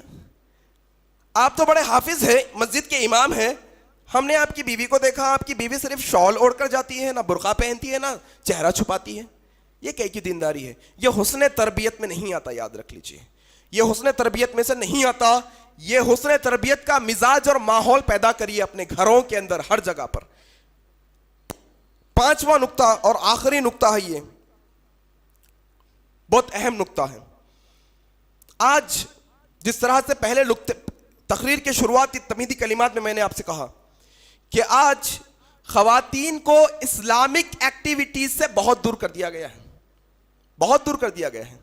آج ضرورت ہے یہ پانچویں نقطے کے اندر ہماری مائیں بہنیں بھی اسلامی ایکٹیویٹیز کے اندر آگے آگے نظر آئیں, وہ بھی آگے آئیں, وہ بھی اجتماعات کے اندر ہاتھ بٹائیں, وہ بھی پروگرامز منعقد کرے چاہے اپنے گھروں میں ہی کیوں نہ ہو, وہ بھی اسلامی ایکٹیویٹیز روزانہ کرتے رہے, وہ بھی دعوت اللہ کے کام میں اپنا کام انجام دیتے رہے.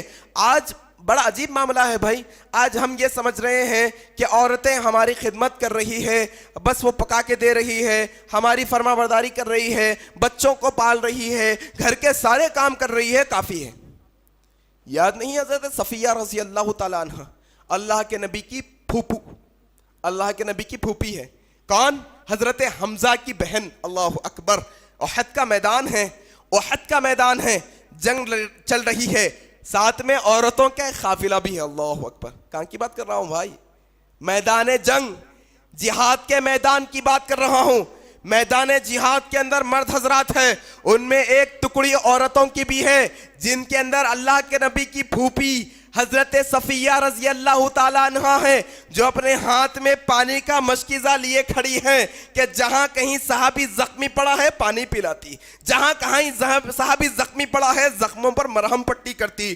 اور ایسی جہاں باز خاتون یہ کہ اللہ کے نبی جناب محمد رسول اللہ دیکھ رہے ہیں, حضرت صفیہ رضی اللہ تعالیٰ عنہ اس پار کھڑی ہے, اس پار ان کے بھائی حضرت حمزہ رضی اللہ تعالیٰ عنہ کا مسئلہ کیا گیا ہے, ان کی پور پور کاٹ کر ڈال دی گئی ہے, ان کا جسم ٹکڑے ٹکڑے ہو کر پڑا ہے. اس طرف وہ بہن اپنے صحابہ کو جذبات دلا رہی ہے, کہہ رہی ہے مارو مشرکوں کو, کاٹو ان مشرکوں کو چھوڑنا نہیں, انہوں نے ہم پر حملہ کیا ہے, ڈیفنس میں وار کرو, افنس میں وار کرو, مارو ان لوگوں کو. یہ صفیہ رضی اللہ تعالیٰ عنہ ایک بہترین کردار اسلامی ایکٹیویٹیز کے اندر بتا رہی ہے. میدان جہاد میں کھڑی ہے, وہ اپنے ہاتھ میں تلوار لیتی ہے اور اس طرف آنے کی کوشش کرتی ہے جس طرف ان کے بھائی کا جسم پڑا ہے. اللہ کے نبی دیکھتے ہیں کہ صفیہ ادھر آنا چاہتی ہے, اللہ کے نبی ان کے بیٹے کو اشارہ کر کر کہتے ہیں دیکھو اپنی والدہ کو روکو, اپنی والدہ کو روکو, وہ ادھر آئے گی,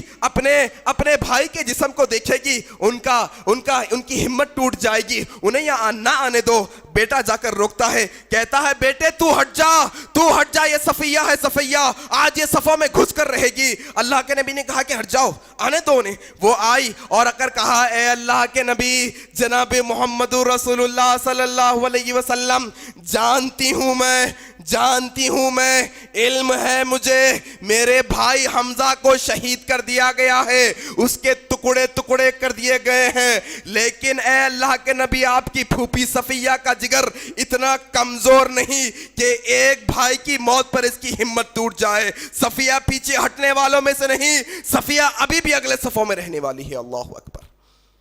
یہ صفیہ رضی اللہ تعالیٰ عنہ, یہ کردار تھا اسلامی ایکٹیویٹیز میں.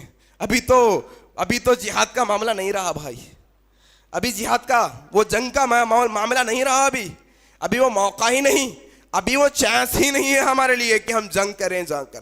ابھی تو ہمارے نفسوں سے جنگ کرنے کا معاملہ ہے, ابھی تو ہماری نیندوں سے جنگ کرنے کا معاملہ ہے, ابھی تو یہ مال و دولت سے جنگ کرنے کا معاملہ ہے, ابھی تو وہ میدان جہاد بہت دور ہے. اپنی ماؤں بہنوں کو اسلامی ایکٹیویٹیز میں جوڑیے گا, اسلامی ایکٹیویٹیز میں جوڑیے اپنی ماؤں بہنوں کو, بیویوں کو. یاد رکھ لیے جمعے کے خطبات میں اگر کہیں مساجد میں انتظام ہے ساتھ لے جائیے, پردے کا انتظام ہے تو لے جائیے ورنہ مت لے جائیے. الحمدللہ میں نہیں جانتا حیدرآباد کے اندر یا کہیں اور پر کوئی ایسی مسجد بھی ہے جہاں پر خواتین کا انتظام بھی اور پردے کا اہتمام نہ ہو. ماشاءاللہ جہاں خواتین کا انتظام ہے وہاں پر اچھے سے اچھا پردے کا انتظام ہے ماشاءاللہ. اور اس مسجد میں بھی آپ لوگ بیٹھے ہیں, اس مسجد میں بھی خواتین کا انتظام ہے. الحمدللہ پردے کی پابندی ہے, نہ عورتوں کی آپ کو آواز آئے گی, نہ عورتوں کی آواز آئے گی, نہ عورتیں آپ کو نظر آئے گی. ماشاءاللہ پردے کا پورا انتظام ہے. یہ اسلامی ایکٹیویٹیز میں, یہ دعوت سنٹرز میں, یہ دعوت کے معاملے کے اندر ہماری عورتوں کو جوڑنے کی ضرورت ہے. آج وہ کرسچن مشنریز اپنی عورتوں اس معاملے میں ہر اتوار کو چھٹی ہوتی ہے. جاؤ وجے نگر کالونی کے سرزمین پر ایڈریس دے رہا ہوں, وجے نگر کالونی کی سرزمین پر جائیے. اس اتوار کے دن 10:30 بجے کے بعد سے لے کر 5 بجے تک چند عورتیں ہاتھوں میں کتابیں لیے ہوئے, پیمفلیٹس لیے ہوئے, پرچے لیے ہوئے گھروں پہ دستک دے رہی ہے. آپ سمجھ رہے ہیں کچھ پروڈکٹ بیچ رہی ہوگی, کچھ سیلز کر رہی ہوگی. نہیں, جا کر پوچھئے کیا ہے میم, یہ پوچھئے اسے یہ کیا ہے. وہ کہے گی دیکھیے ہم امن کا پیغام پھیلا رہے ہیں, ہم جیزس کرائسٹ جو اس دنیا کے لیے اپنی جان کو قربان کیے ہیں ہم ان کے بارے میں بتا رہے ہیں. آپ مسلمان ہیں نا, ہاں. آپ عیسیٰ علیہ السلام کو مانتے ہیں نا, ہاں. ہم اسی عیسیٰ علیہ السلام کی بات کر رہے ہیں. ہماری بات سنو. انہوں نے ان کی عورتوں کو اس معاملے میں یہاں تک لایا کہ وہ گھروں پر نوک کر کر عیسیٰ علیہ السلام کی دعوت دے رہی ہے, عیسائیت کی دعوت دے رہی ہے. آج ہمیں کیا ہو چلا ہے, ہماری مائیں بہنیں اس قابل نہیں, کیا وہ پڑھی لکھی نہیں ہے, کیا وہ قابلیت نہیں ہے ان کے اندر کہ جہاں باطل لوگ باطل کو پھیلا رہے ہیں, کیا ہماری مائیں بہنیں, کیا ہماری بیویاں, ہماری بیٹیاں اسلام کی دعوت دوسروں کو نہیں پہنچا سکتی, کیا وہ اسلامی ایکٹیویٹیز میں نہیں آ سکتی. یاد رکھو میری ماؤں بہنوں, جڑنے کی ضرورت ہے, آنے کی ضرورت ہے. میں یہ نہیں کہتا مردوں کے قدم با قدم ملا کر چلو, نہیں, تمہارے قدم بہت اونچے بنائے ہیں رب نے, تمہارے قدم بہت اونچے بنائے ہیں. تم اگر مردوں سے قدم با قدم ملا کر چلو گی تو تمہارے قدم تو چھوٹے ہو جائیں گے, تمہاری عزت میں تو کمی ہو جائے گی. رب نے تمہیں مردوں سے زیادہ عزت دی ہے, تمہاری قدموں کے نیچے جنت کا معاملہ قرار دیا ہے. تم مردوں سے قدم ملا کر مت چلو, تم اپنی رفتار میں چلو, تم اپنے کردار میں چلو, تم اپنی صفات میں چلو, تم اپنے ڈھنگ سے کام کرو. اسلام کے کام کے اندر ہاتھ بٹاؤ جس طرح صحابیہ ہاتھ بٹایا کرتی تھی. کیا معاملہ ہے کوئی ایسی عورت حیدرآباد کے اندر, ہے کوئی ایسی مشہور عورت حیدرآباد کے اندر کہ اگر کوئی مسئلہ دریافت کرنا ہو خواتین کو تو ان کے پاس جا کر دریافت کر سکتے ہیں؟ کوئی نہیں. کوئی ہوگا بھی تو انون کہیں پر چھپا ہے. ماں عائشہ صدیقہ رضی اللہ تعالیٰ عنہ, اللہ اکبر. عورتیں تو عورتیں, مرد بھی آ کر ماں عائشہ سے مسائل دریافت کیا کرتے تھے, پوچھتے تھے اماں عائشہ اس مسئلے میں اللہ کے نبی نے کیا کہا ذرا بتاؤ. کس نے سکھایا غسل کا طریقہ, کس نے سکھایا پاک ہونے کا طریقہ, کس نے سکھایا حیض و نفاس کے غسل کا طریقہ, کس نے سکھایا سب؟ ماں عائشہ کے مسائل. اللہ اکبر. کہاں ہیں ایسی عورتیں آج, کہاں ہیں؟ آج معاملہ یہ ہے کہ یہی عورتوں کی وجہ سے ہمارے کردار خراب ہو رہے ہیں, یہی عورتوں کی وجہ سے ہمارے معاشرے خراب ہو رہے ہیں. جہاں پر عورتوں کو معاشرے کی اصلاح کے لیے اسلام نے ابھارا تھا, آج یہ شادی بیاہ کی ساری رسومات یہ عورتیں کرتی ہیں, ساری رسومات. مرد بہت کم ہوتے ہیں, ساری رسومات عورتیں. بچہ پیدا ہوا, ساری رسومات عورتیں. انتقال ہو گیا, رونا نوحہ کرنا, بال نوچنا اور چیخنا چلانا عورتوں کا معاملہ ہو گیا. غرض کے جو عورتیں معاشرے کی اصلاح کے لیے بنائی گئی تھی آج وہی معاشرے کو تباہ کرنے پہ تلی ہے. تمہاری ذمہ داری ہے یہ. اور ایک اہم بات بتاتا ہوں, کوئی عورت اگر سدھرتی ہے, کوئی مرد اگر سدھرتا ہے, ایک اکیلا اگر مرد اگر سدھرتا ہے, اپنے آپ میں وہ اصلاح کرتا ہے تو اس کی اپنی اکیلے کی اصلاح ہوتی ہے وہ. لیکن اگر کوئی عورت کی اصلاح ہوتی ہے, کوئی عورت سدھرتی ہے تو وہ ایک عورت نہیں سدھرتی بلکہ ایک پورا خاندان سدھر جاتا ہے. وہ اپنے باپ کو بھی سدھار دیتی ہے, وہ اپنے بھائی کو بھی سدھار دیتی ہے, وہ اپنے بیٹے کو بھی سدھار دیتی ہے, وہ اپنے شوہر کو بھی سدھار دیتی ہے, وہ اپنے اولادوں کو بھی سدھار دیتی ہے. یاد رکھ لیجئے گا, یہ کردار ہونا چاہیے. چند ایک اہم احادیث جو عورتوں کے متعلق آج کے دور میں بیان کرنا بڑا ضروری ہے وہ لے کر آیا ہوں. 4 حدیثیں سناؤں گا, اس کے بعد خطبے کو ختم کر دوں گا. حدیث اس بنا پر سنا رہا ہوں کہ یہ عورتیں جن گناہوں میں دن بہ دن پھنستی جا رہی ہے وہ کوئی چھوٹے موٹے گناہ نہیں ہیں. عام روز مرہ کی زندگی میں ہو رہے ہیں گناہ, وہ چھوٹے موٹے کاموں کے اندر وہ گناہ ہو رہے ہیں, لیکن وہ گناہ کی وعید بہت ہے. آئیے میں آپ کو سناتا ہوں. اللہ اکبر. حضرت ابو موسیٰ اشعری رضی اللہ تعالیٰ عنہ روایت کرتے ہیں, ابو داؤد کی صحیح حدیث ہے. اللہ کے نبی جناب محمد رسول اللہ صلی اللہ علیہ وسلم نے فرمایا کہ ایک دور ایسا آئے گا کہ جو عورت اپنے گھر سے خوشبو لگا کر نکلے گی. کیا لگا کر نکلے گی؟ خوشبو کا مطلب ہوتا ہے اگر کوئی انسان آپ کے پاس سے گزرے تو اس کے پاس سے پرفیوم کی بو آتی ہے, اس کے پاس سے عطر کی بو آتی ہے, اس کے پاس سے باڈی اسپرے کی بو آتی ہے, اس کے پاس سے کوئی کریم کی بو آتی ہے. خوشبو کا لفظ آیا ہے حدیث کے اندر. اللہ کے نبی نے کہا, ابو داؤد کی حدیث, ابو موسیٰ اشعری رضی اللہ تعالیٰ عنہ روایت کرتے ہیں, اگر کوئی اس گناہ میں ملوث ہے تو اپنے آپ کو بچانے کی ضرورت ہے.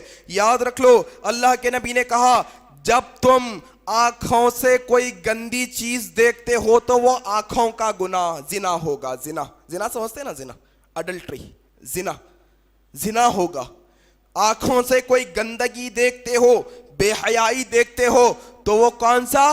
آنکھوں کا زنا ہوگا. پھر اللہ کے نبی نے کہا کوئی عورت اپنے گھر سے خوشبو لگا کر نکلتی ہے. بڑا عام ہو گیا آج مسئلہ, باڈی اسپریس نکل گئے ہیں. کیا ہو گیا؟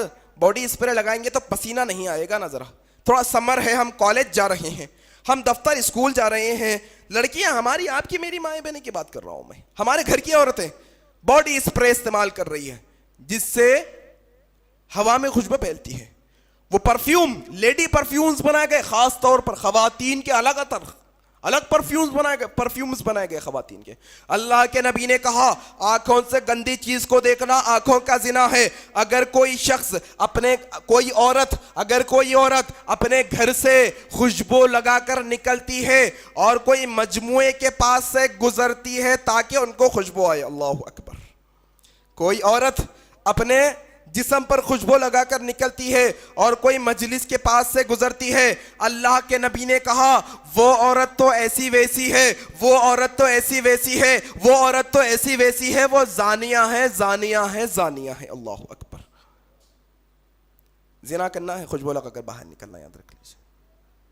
کوئی اگر یہ سوچ رہے ہیں ہم نے تو شرمگاہ کا زنا نہیں کیا, الحمدللہ نہیں کیا آپ نے. ہم نے تو آنکھوں کا زنا نہیں کیا, الحمدللہ نہیں کیا آپ نے. ہم نے تو ہاتھوں کا زنا نہیں کیا, الحمدللہ نہیں کیا آپ نے. اللہ نے ہمیں محفوظ رکھا, اللہ کا شکر ہے. لیکن یہاں پر ایک چھوٹی غلطی ہو رہی ہے کہ پرفیوم لگا کر ہماری مائیں بہنیں باہر نکل رہی ہے آج, اور اس کو برا بھی نہیں سمجھ رہی ہے. اللہ کے نبی نے ایسی عورتوں کو زانیہ کہا, اللہ اکبر. آئیے دوسری حدیث سناتا ہوں, یہ ترغیب و ترہیب میں آئی ہے. عبداللہ بن عمر رضی اللہ تعالیٰ عنہ روایت کرتے ہیں کہ اللہ کے نبی نے کہا کہ کچھ دنوں کے بعد ایک دور میں میری امت میں چند لوگ ایسے آ جائیں گے جن کی عورتیں کپڑے پہننے کے باوجود ننگی نظر آئیں گی. اللہ اکبر. کیا مطلب ہوا کپڑے پہننے کے بعد ننگی نظر آئیں گی؟ 2 مطلب ہوئے اس کے. نمبر 1, ایسے کپڑے ہوں گے جو باریک ہوں گے, باریک کپڑے, اندر کا جسم نظر آئے گا. دوسری وجہ یہ ہے کہ ان کے کپڑے اتنے ٹائٹ ہوں گے کہ ان کی پوری باڈی ایکسپوز ہوگی, جھلک کر آئے گی. اللہ اکبر. لیگنز نکلے ہیں نا آج, لیگنز ہماری مائیں بہنیں پہن کر نکلتی ہیں نا باہر. ٹائٹ کپڑے پہننے کا بڑا عجیب دور چلا ہے آج. خواتین ٹائٹ کپڑے پہن رہی ہے کہ ان کی پوری باڈی ایکسپوز ہو رہی ہے. اللہ کے نبی نے کیا کہا دیکھیے اس حدیث کے اندر. اللہ کے نبی نے کہا وہ عورتیں جو کپڑے پہننے کے باوجود بھی ننگی نظر آئیں گی اور ان کے سر اونٹ کی کوہان کے جیسے نظر آئیں گے. اونٹ کی کوہان ہوتی ہے نا, اوپر کا حصہ گول ایسا ہوتا ہے, وہ کوہان کے جیسے نظر آئیں گے. مطلب یہ ہے کہ جو چٹلا بنایا جاتا ہے سر پر, جو چونڈا بنا جاتا ہے نا سر پر, یہ سر کے اوپر حصے پر بننا ایک نیا فیشن نکلا ہے آج کل. وہ سر کے اس اوپری حصے پر وہ چونڈا بنا جاتا ہے, بالوں کو موڑ کر اس کے اوپر اسکارف بنا جاتا ہے, سر اونچا نظر آتا ہے. سر کا یہ حصہ اونچا نظر آتا ہے جس طرح سے اونٹ کی پیٹھ اونچی نظر آتی ہے. اللہ کے نبی نے ایسی عورتوں کے تعلق سے کہا کہ یہ عورتوں پر لعنت ہے, یہ عورتیں لعنت والی عورتیں ہیں. اللہ اکبر. چھوٹا عمل ہے میری ماؤں بہنوں, کوئی بڑا معاملہ نہیں ہے. تم ڈھیلے کپڑے پہنو, موٹے کپڑے پہنو, باریک مت پہنو. تم یہ سر پر بالوں کو چٹلا بنا کر اونچا مت کرو. یہ لعنت زدہ عورتوں کے بارے میں اللہ کے نبی نے کہا. اور اس کے علاوہ ابن مسعود کی ایک اور حدیث جو ابن خزیمہ میں آئی ہے. اللہ اکبر, اللہ اکبر. ہوتا ہے نا عام طور پہ لوگ کہتے ہیں خوبصورتی کے معاملے میں, واضح طور پر بتا رہا ہوں, کوئی بالی ووڈ کے ہیروئنس ہوتے ہیں, وہ خوبصورت نظر آتے ہیں لوگوں کو. میں آپ ماؤں بہنوں سے گزارش کرنا چاہوں گا, الحمدللہ جو ہماری گھر کی مائیں بہنیں ہوتی ہیں, جو گھروں میں ہوتی ہے, جو باپردہ ہوتی ہے, وہ بالی ووڈ کی ہیروئن سے لاکھ درجے خوبصورت ہوتی ہے. وہ بالی ووڈ کی ہیروئن جو ہوتی ہے, کبھی انٹرنیٹ پر ان کی تفصیلات چیک کر لیجئے گا, کوئی ایک بھی ایسی ہیروئن نہیں ہے جس نے پلاسٹک سرجری نہ کروائی ہو چہرے کی. ہر ایک ہیروئن نے اپنے چہرے کو بنانے کی کوشش کی ہے. وہ بناوٹی چہرے ہے, اور رب نے تمہیں نیچرل خوبصورتی دی ہے. تم نے 1 روپیہ بھی خرچہ نہیں کیا ہے خوبصورت دکھنے کے لیے. ماشاءاللہ تم ایسے ہی خوبصورت ہو الحمدللہ. تمہیں ضرورت نہیں ہے ان کو آئیڈیل بنانے کی. وہ ساری ہیروئنز جو ہوتی ہے وہ کروڑوں روپیہ کی سرجری کرواتی ہے. وہ کروڑوں روپیہ کی سرجری کرانے کے بعد پھر اس کا مینٹیننس الگ ہوتا ہے. کبھی یہ بتائیے اپنی ماؤں بہنوں کو, ان کو بتائیے گا کبھی یہ کہ جو تم فلم میں ٹی وی میں دیکھ کر دل دادہ ہو جاتی ہو, ان جیسا دکھنے کی کوشش کرتی ہو, وہ بناوٹی چہرے ہیں, وہ اصل کے چہرے نہیں ہیں. وہ تو بناوٹی نقلی چہرے لگاتے ہیں اوپر سے وہ لوگ. پھر اس کا مینٹیننس ہوتا ہے, کبھی معلوم کر لیجئے گا. وہ ڈائریکٹ پانی سے منہ نہیں دھو سکتے, وہ صابن کا استعمال نہیں کر سکتے, وہ بڑے ڈاکٹر کے پاس جا کر ہی انہیں فیس واش کروانا پڑتا ہے. لاکھوں روپے کا خرچہ ہے ان کا, صرف چہرے کو خوبصورت دکھوانے کے لیے. الحمدللہ ہماری مائیں بہنیں نہیں کرتی یہ ساری چیزیں. اس کے باوجود رب ذوالجلال نے انہیں خوبصورت رکھا ہے. ان کے پیچھے مت جاؤ. اور میں آپ کو بتاتا ہوں یہ جو بے پردہ عورتیں پھرتی ہیں, مرد حضرات انہیں گھور گھور کر دیکھتے ہیں نا, مرد حضرات انہیں خوبصورت سمجھتے ہیں نا. آخر معاملہ کیا ہے آج انشاءاللہ یہ حدیث میں آپ کو پتا چلے گا. آخر ایسے کیا ہے بھائی, اما عائشہ صدیقہ پردہ کر کر سب سے خوبصورت تھی, آج کی عورتیں بے پردہ ہو کر خوبصورت کیسے نظر آ رہی ہے؟ نظر آ رہی ہے نہیں, نظر آ رہی ہے. میرے الفاظ پر غور کریے گا, وہ خوبصورت ہے نہیں, ہم مردوں کی نظروں کو وہ خوبصورت نظر آ رہی ہے, حقیقت میں خوبصورت نہیں ہے. یہ ابن خزیمہ کی حدیث بتا رہا ہوں. ابن مسعود رضی اللہ تعالیٰ عنہ کہتے ہیں اللہ کے نبی جناب محمد رسول اللہ صلی اللہ علیہ وسلم نے فرمایا, عورت پردے میں رہنے کی چیز ہے, عورت پردے میں رہنے کی چیز ہے. جب یہ عورت اپنے پردے سے نکل کر بے پردہ ہو کر آتی ہے تو شیطان مردوں کی نظروں میں ایسی عورتوں کو خوبصورت بنا کر دکھاتا ہے. اللہ اکبر. وہ خوبصورت نہیں ہوتی میرے بھائی, شیطان تمہیں اسے خوبصورت کر کر دکھاتا ہے. حقیقت میں جو بے پردہ عورتیں باہر پھرتی ہیں نا, وہ نیچرلی خوبصورت نہیں ہوتی. وہ خود دلیل دے رہی ہے اس بات کی, وہ خود دلیل دے رہی ہے اس بات کی کہ وہ خوبصورت نہیں. جو عورت خوبصورت ہوتی ہے وہ اپنی خوبصورتی کو چھپاتی ہے, یاد رکھ لیجئے گا. اسے کانفیڈنس ہوتا ہے کہ میں خوبصورت ہوں, مجھے نظر لگ جائے گی, میں میرا چہرہ ہر ایک کو نہیں دکھاؤں گی. وہ اپنی قیمتی چیز کو, اپنی حسن کو چھپا کر رکھے گی. اور جن عورتوں کو شک ہوتا ہے کہ میں خوبصورت ہوں کہ نہیں, وہ دکھا کر معلوم کرنا چاہتی ہے میں خوبصورت ہوں کہ نہیں.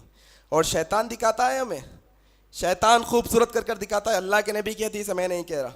شیطان مردوں کی نظروں کو, لفظ ہے مردوں کی نظروں کو, وہ بے پردہ عورت کو خوبصورت کر کے دکھاتا ہے, وہ حقیقت میں خوبصورت نہیں ہوتی.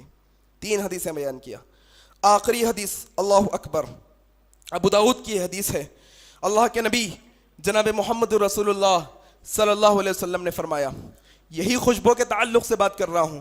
آج معاملہ خوشبو کے تعلق سے میں اتنا فورس اس لیے کر رہا ہوں، ایک دور میں یا اب کے دور میں اگر کوئی باڈی اسپرے استعمال نہیں کر رہے ہیں یا اسپرے استعمال نہیں کر رہے ہیں، پرفیوم استعمال نہیں کر رہے ہیں، عطر نہیں لگا رہے ہیں، لیکن چھوٹی چھوٹی کریمیں ہوتی ہیں، 50 روپے والی کریم ہوتی ہے، فیئر اینڈ لولی والی کریم، ویکو والی کریم ہوتی ہے، یہ کریم کے اندر بناتے وقت ہی اس میں خوشبو ڈال دی جاتی ہے. جب آپ اس کو لے کر استعمال کریں گے تو اس میں سے خوشبو آئے گی لازماً.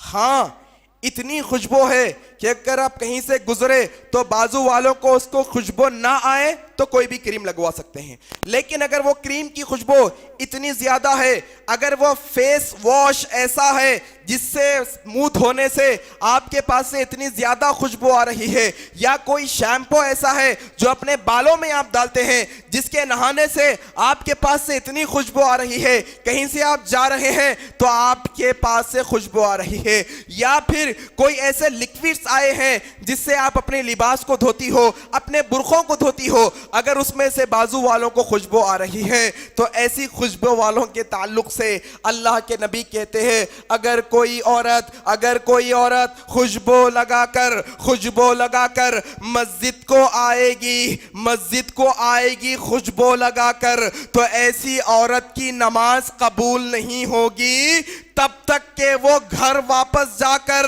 ایسا غسل کر لے جیسی جنابت کی حالت میں غسل کیا جاتا ہے. اللہ اکبر. ناپاک ہونے کے بعد غسل کرتے ہیں ہم ناپاکی کی حالت میں قرآن نہیں چھو سکتے، ناپاکی کی حالت میں نماز نہیں پڑھ سکتے. ایسی حالت کے بارے میں بتایا گیا ہے اگر کوئی عورت اپنے گھر سے خوشبو لگا کر نکلتی ہے، کہاں آتی ہے وہ بھی؟ بازار نہیں جناب، فنکشن ہال میں نہیں، کہیں اور جگہ پر نہیں، مسجد کو آتی ہے تو اتنی بڑی وعید ہے، اگر خوشبو لگا کر کہیں اور جائے گی تو کتنی بڑی وعید ہوگی. اللہ اکبر. جو عورت مسجد کو خوشبو لگا کر آتی ہے اس کی نماز نہیں ہوتی یہاں تک کہ وہ گھر واپس جا کر ایسا غسل کرے جیسے جنابت کا غسل کیا جاتا ہے. میری ماؤں بہنوں، آج کا یہ خطبہ خاص طور پہ ہم نے آپ لوگوں کے لیے اس لیے رکھا تھا کہ آج ضرورت ہے اس بات کی کہ ہماری مائیں بہنیں بھی ہمارے معاشرے کو بنانے کے لیے کھڑے ہو جائیں.